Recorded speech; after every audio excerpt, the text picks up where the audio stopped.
La méditation de pleine conscience aussi efficace que les antidépresseurs. Il y a bien souvent une autre solution que celle des médocs. La thérapie cognitive basée sur la méditation de pleine conscience est aussi efficace que les antidépresseurs pour prévenir les rechutes de dépression, selon une étude publiée dans la revue médicale de Lancet. La dépression a tendance à être récurrente, indique Willem Kuyken, professeur de psychologie clinique à l'université d'Oxford, Royaume-Uni. Sans traitement de maintien, jusqu'à 4 personnes sur 5 font une rechute. Actuellement, les antidépresseurs constituent le traitement de maintien de référence pour la prévention des rechutes. Ils réduiraient jusqu'à 2-3 la probabilité de rechute ou de récidive, indique Richard Bing, co-auteur. La thérapie cognitive basée sur la méditation de pleine conscience a été développée pour aider les gens qui ont vécu des épisodes répétés de dépression à développer les compétences nécessaires pour reconnaître et répondre de manière constructive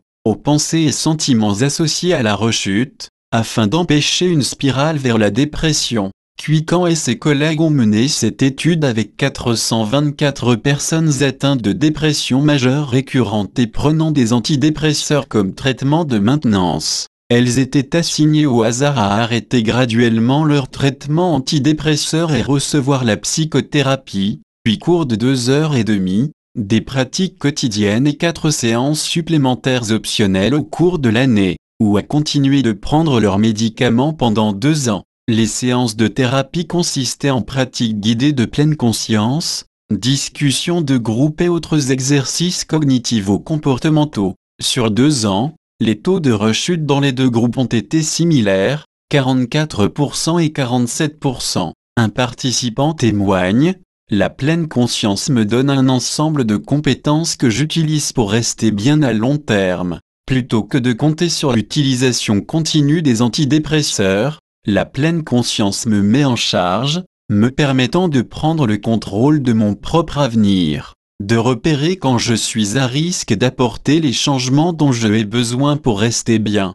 Parce qu'il s'agit d'un traitement de groupe qui réduit les coûts et le nombre de professionnels qualifiés nécessaires, il pourrait être possible d'offrir cette thérapie comme choix aux patients en médecine générale, estime Roger Mulder de l'Université d'Otago, Nouvelle-Zélande, dans un éditorial accompagnant l'article source, http://www.psychomedia.qc.ca